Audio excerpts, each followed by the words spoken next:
नमस्कार दोस्तों, मैं शिवम कुमार और हम स्वागत करते हैं आपका एसकेएल स्टडी 82.2 में चैनल में। तो आज हमारा हिंदी का टॉपिक है संज्ञा। आइए आज इसके बारे में जानते हैं। तो सबसे पहले हम जानेंगे संज्ञा की परिभाषा कि संज्ञा कहते किसे हैं। चलिए देखते हैं।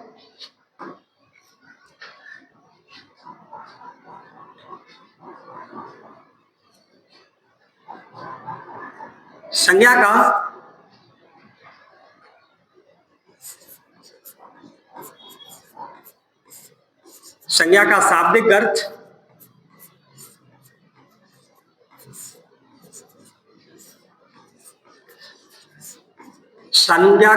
अर्थ होता है सम्यक ज्ञान कराने वाला।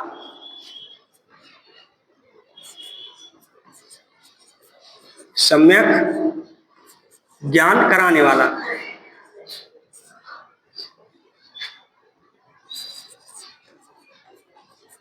कराने वाला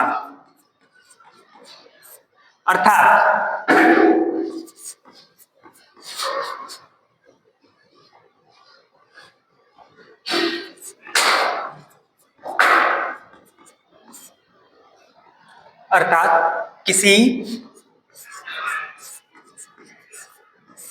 वस्तु,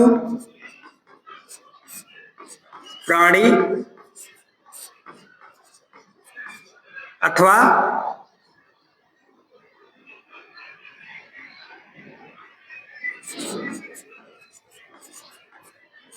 स्थान के नाम को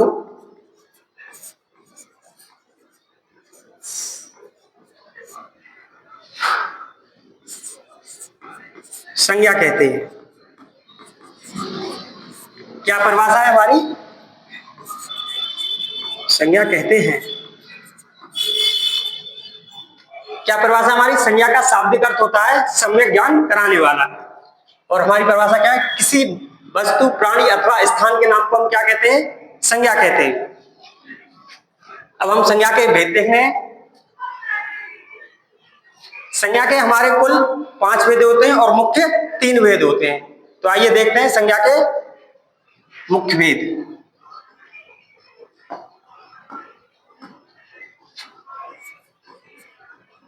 संज्ञा के भेद।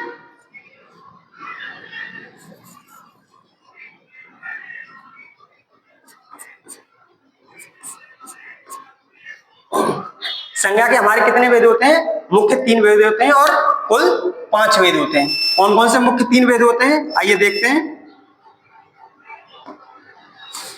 पहला है हमारा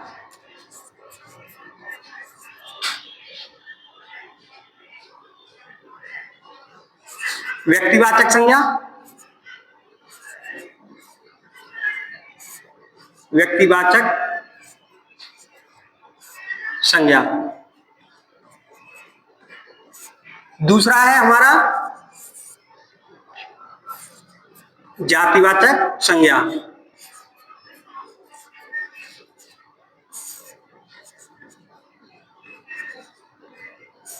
और तीसरा है हमारा भाववाचक संज्ञा।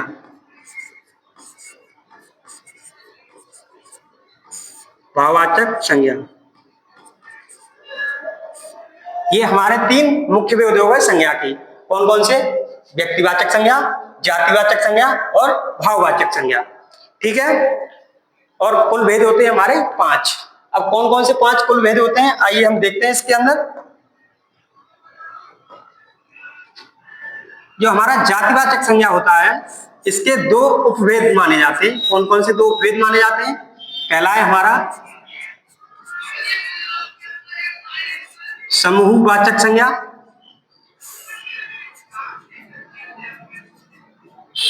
और दूसरा है हमारा द्रव्यवाचक संज्ञा।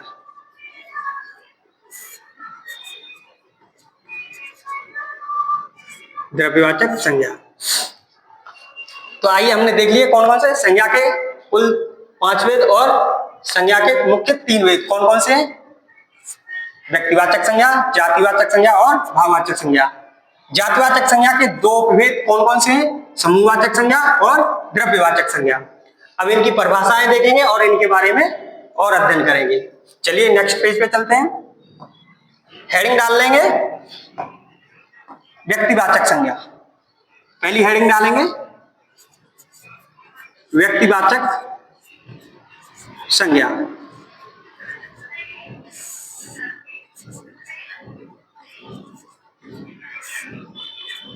ठीक है, व्यक्तिवाचक संज्ञा। व्यक्तिवाचक संज्ञा किसे कहते हैं? तो व्यक्तिवाचक संज्ञा किसी विशेष व्यक्ति, विशेष वस्तु अथवा विशेष स्थान के नाम को क्या कहते हैं? हम व्यक्तिवाचक संज्ञा कहते हैं। क्या कहते हैं? किसी विशेष व्यक्ति, विशेष वस्तु या विशेष स्थान के नाम को क्या कहते हैं? हम व्यक्तिवाचक संज्ञा कहते हैं। आइए इसकी परिभाषा लिखते हैं।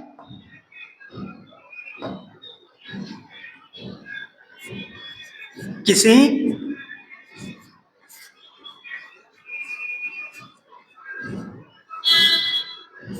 विशेष व्यक्ति,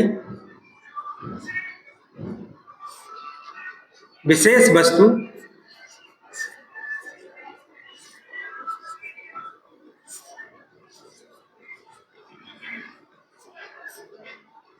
विशेष स्थान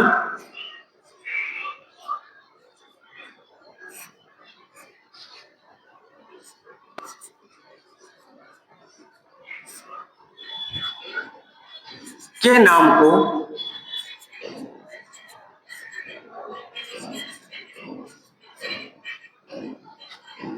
व्यक्तिवाचक संज्ञा कहते हैं। के नाम को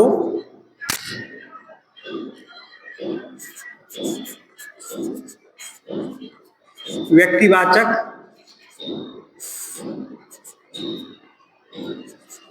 संज्ञा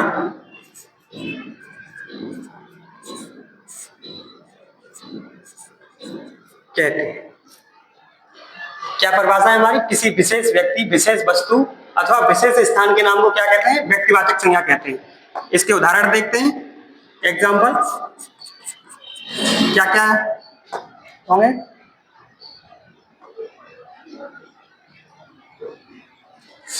विशेष व्यक्ति, विशेष व्यक्ति यानी कि महात्मा गांधी,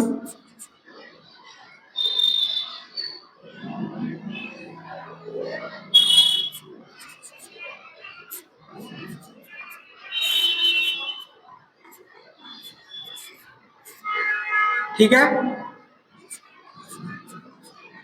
भगत सिंह, ये क्या है? व्यक्तिवाचक संज्ञा के उदाहरण है। और देखते हैं आगे व्यक्तिवाचक संज्ञा के उदाहरण। किसी विशेष वस्तु, विशेष वस्तु अर्थात किसी भी पुस्तक का नाम ले लीजिए, जैसे रामायण, रामायण और मुस्लिम समाज की जैसे पवित्र पुस्तक कुरान,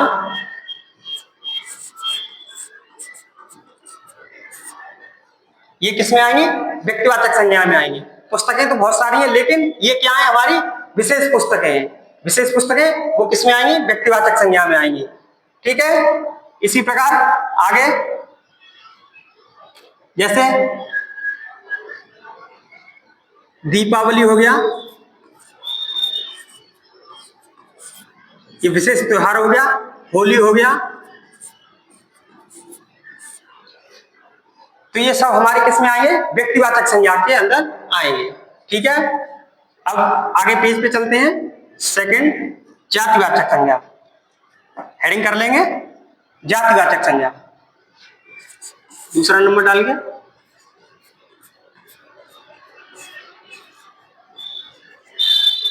जातिवाचक संज्ञा।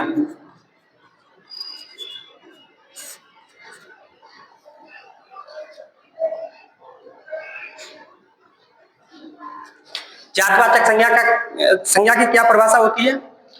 वे संज्ञा शब्द जो किसी संपूर्ण जाति का बोध कराते हैं, वो क्या कहलाती है? जातिवाचक संज्ञा कहलाती है। जैसे फल, फल क्या है हमारा? एक जातिवाचक संज्ञा शब्द है। ठीक है, यानी कि फल पूरी जाति का बोध करा रहा है हमारी। फल किस जाति का बोध करा रहा है? पूरे फल जाति का। उसमें कौन कौन से आ जाएंगे? जैसे सेब भी आ जाएगा, केला भी आ जाएगा और भी सारी चीजें आ जाएंगी। तो क्या पूरी जाति का बोध करा रहा है, इसलिए फल क्या हो गया? जातिवाचक संज्ञा। चलिए जातिवाचक संज्ञा की परिभाषा लिखते हैं। वे संज्ञा शब्द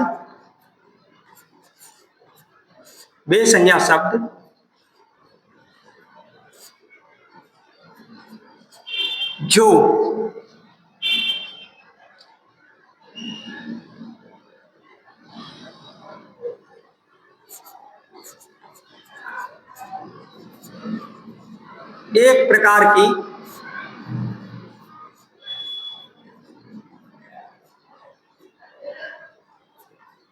एक प्रकार की वस्तुओं का बोध कराते हैं,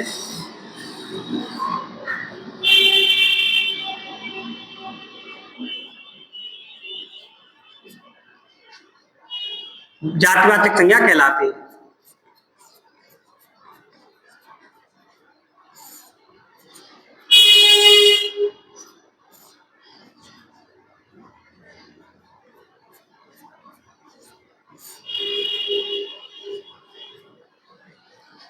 क्या कहलाते हैं? जातिवाचक संज्ञा कहलाते हैं। वे संज्ञा शब्द जो एक प्रकार की वस्तुओं का बोध कराते हैं क्या कहलाते हैं? जातिवाचक संज्ञा कहलाते हैं। जातिवाचक संज्ञा में क्या होती है? दो भेद हो जाते हैं इसके।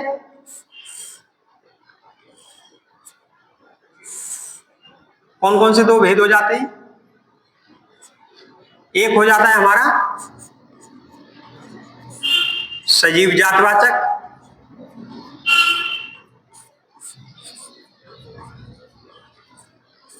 और दूसरा हो जाता है हमारा निर्जीव जातिवाचक।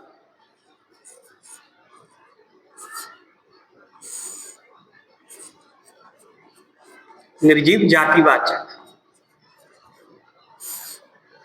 सजीव जातिवाचक में क्या क्या आएंगे? जो लिविंग थिंग्स होती हैं, यानी कि जो जिनमें जीवन होता है वो आएंगे। कौन कौन से आएंगे? आपसी संबंध,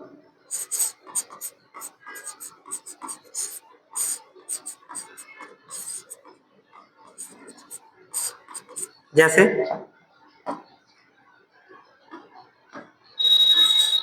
माता पिता,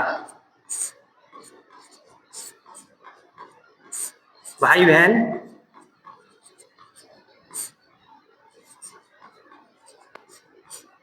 ठीक है, ये किस में आएंगे? सजीव जातिवाचक में। ठीक है, आगे पशु पक्षी,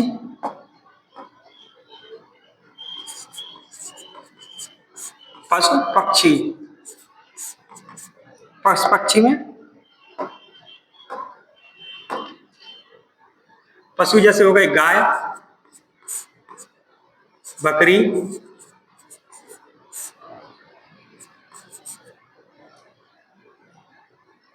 भेड़,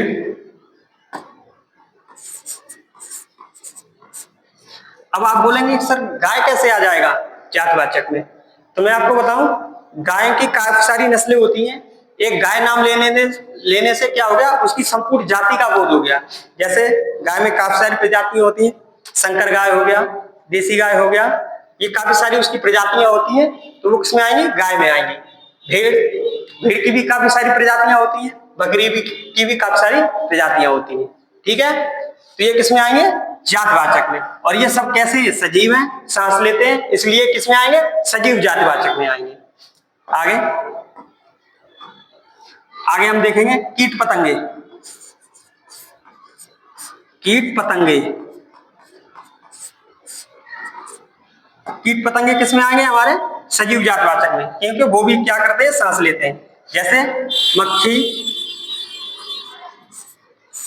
मच्छर, ये भी किसमें आएंगे? सजीव जातिवाचक में आएंगे। अब चलो बात करते हैं निर्जीव जातिवाचक की। निर्जीव जातिवाचक में क्या क्या आ जाएगा? जैसे कलम हो गया,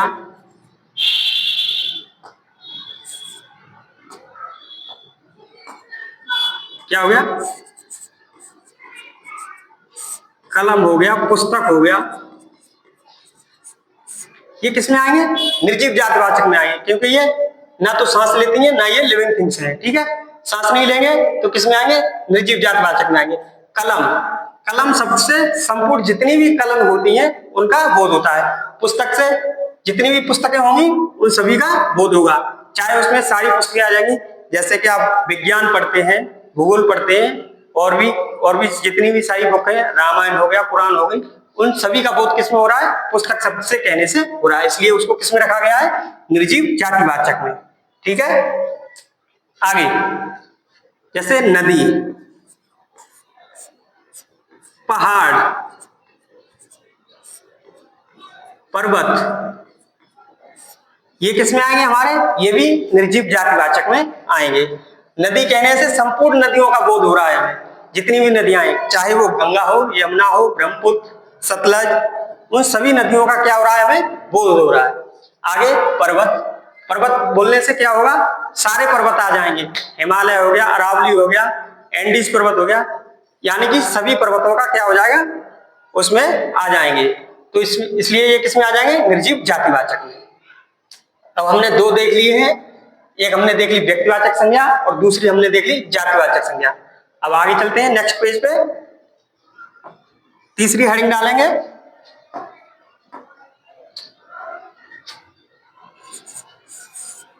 तीसरी हेडिंग डालेंगे भाववाचक संज्ञा।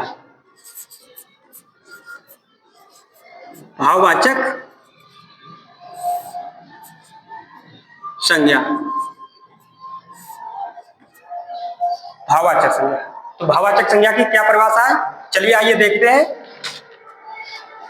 जिस संज्ञा शब्द से, जिस संज्ञा शब्द से किसी पदार्थ की अवस्था एवं गुणधर्म के बारे में हमें बोध होता है, उसे हम क्या कहते हैं? भाववाचक संज्ञा शब्द कहते हैं। फिर दोबारा परिभाषा सुनिए एक बार। जिस संज्ञा शब्द से किसी पदार्थ के अवस्था एवं गुणधर्म का बोध होता है, उसे हम क्या कहते हैं? भाववाचक संज्ञा कहते हैं। आइए परिभाषा लिखते हैं। जिस संज्ञा शब्द से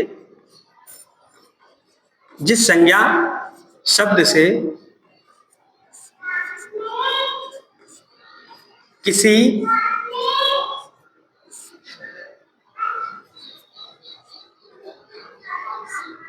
पदार्थ के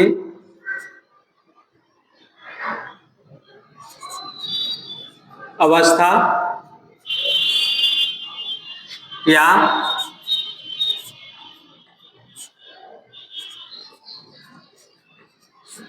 गुणधर्म का बोध होता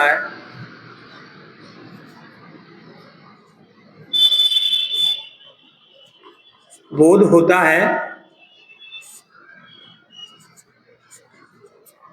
उसे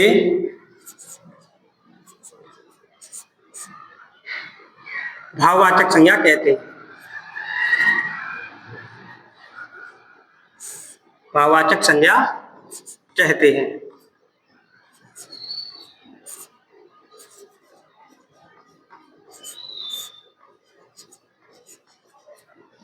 ठीक है, आइए इसके एग्जांपल देखते हैं।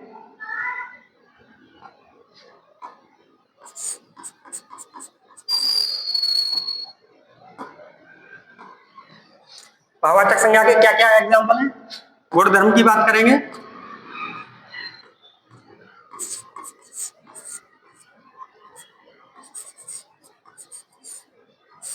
गुणधर्म और अवस्था।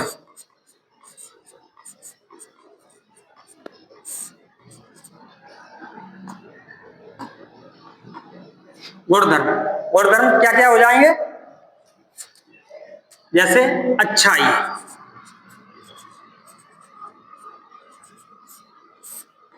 बुराई, ये हमारे क्या है? गुणधर्म है। अच्छाई, बुराई, ईमानदारी,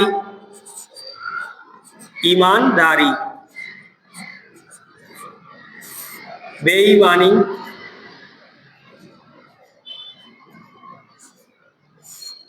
ये क्या है? हमारे गुणधर्म हो गए। ठीक है, अच्छा अब अवस्था की बात करते हैं। अवस्था जैसे जवानी, बुढ़ापा,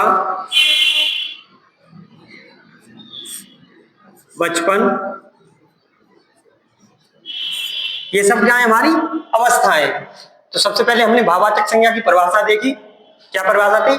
जिस संज्ञा शब्द से किसी पदार्थ की अवस्था या गुणधर्म का बोध होता है उसे हम क्या कहते हैं? भाववाचक संज्ञा कहते हैं। जैसे अच्छाई, बुराई, ईमानदारी, बेईमानी, जवानी, बुढ़ापा, बचपन। ठीक है, अब आगे नेक्स्ट पेज पे चलते हैं।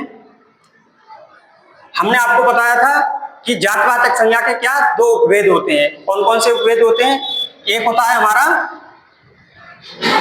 समूहवाचक। क्या होता है? एक हमारा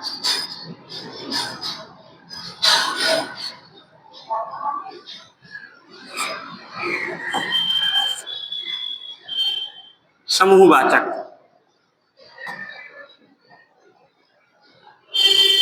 चौथी हेडिंग डाल लेंगे, क्या? समूहवाचक।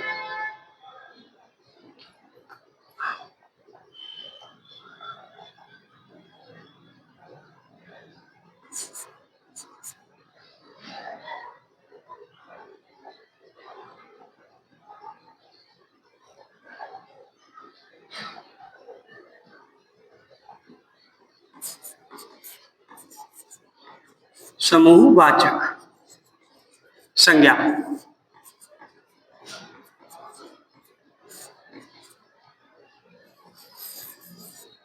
समूहवाचक संज्ञा, समूहवाचक संज्ञा आइए देखते हैं।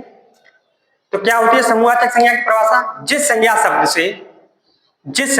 से हमें किसी समूह का बोध होता है उसे हम क्या कहते हैं? समूहवाचक संज्ञा कहते हैं। चलिए आइए परिभाषा लिखते हैं।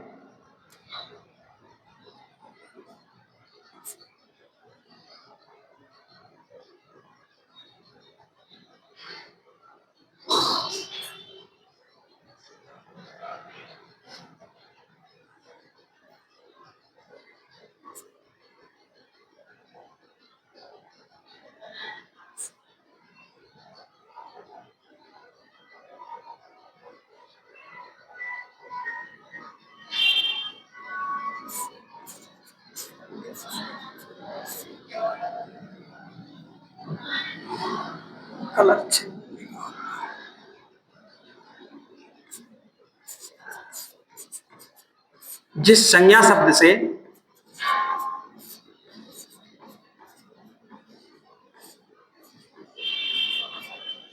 संज्ञा शब्द से किसी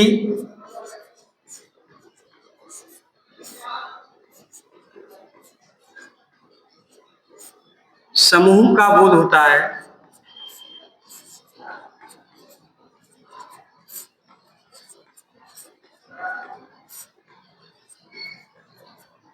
उसे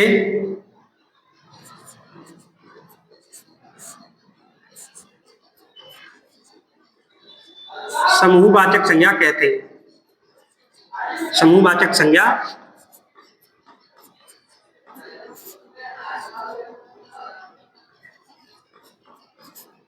कहते हैं।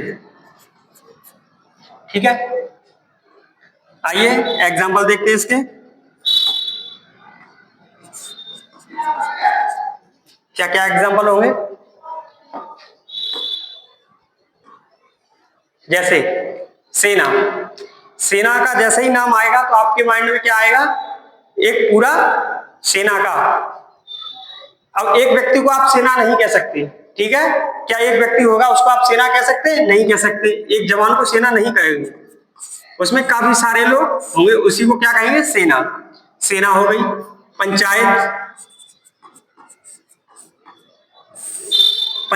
पंचायत में एक व्यक्ति नहीं होता है, काफी सारे व्यक्ति होते हैं। ठीक है,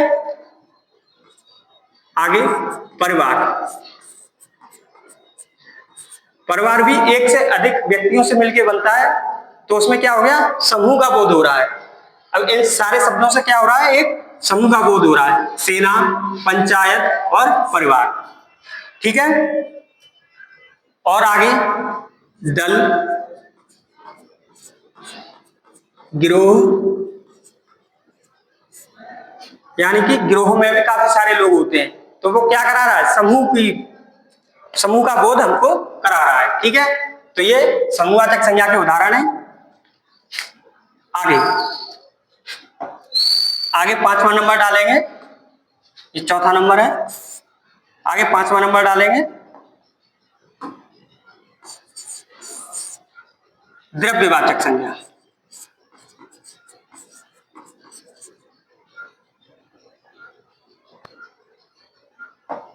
द्रव्यवाचक संज्ञा।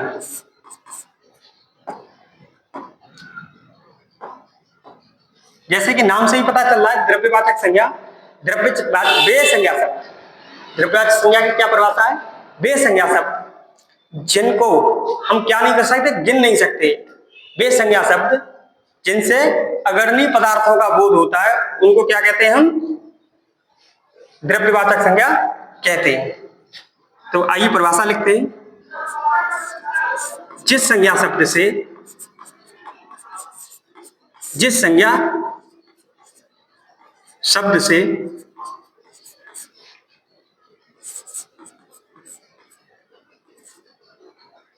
अगणनीय पदार्थों का बोध होता है,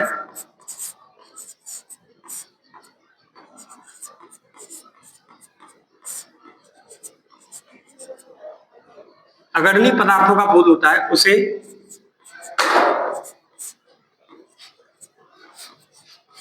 द्रव्यवाचक संज्ञा कहते हैं।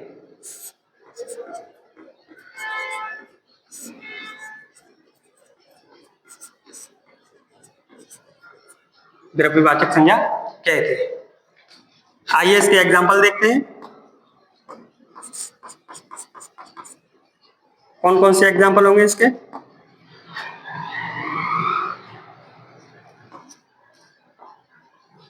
जैसे जितनी भी माप तौल की चीजें आएंगी,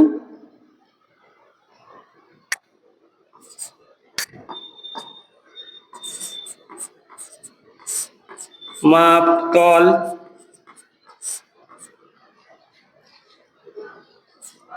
गैस, ये सारी किसमें आएंगी? आदि। ये सभी किसमें आएंगी? हमारी द्रव्यवाचक संज्ञा में आएंगी। क्या क्या उदाहरण है इनके? आइए, जैसे आटा। आटा कैसी संज्ञा है? हमारा द्रव्यवाचक संज्ञा है। आटा को हम गिन नहीं सकते हैं, क्या करेंगे? इसको तौलेंगे। ठीक है। आगे गैस। गैस, गैस को भी हम क्या करेंगे? तौलते हैं, गिनते नहीं है। तेल हो गया,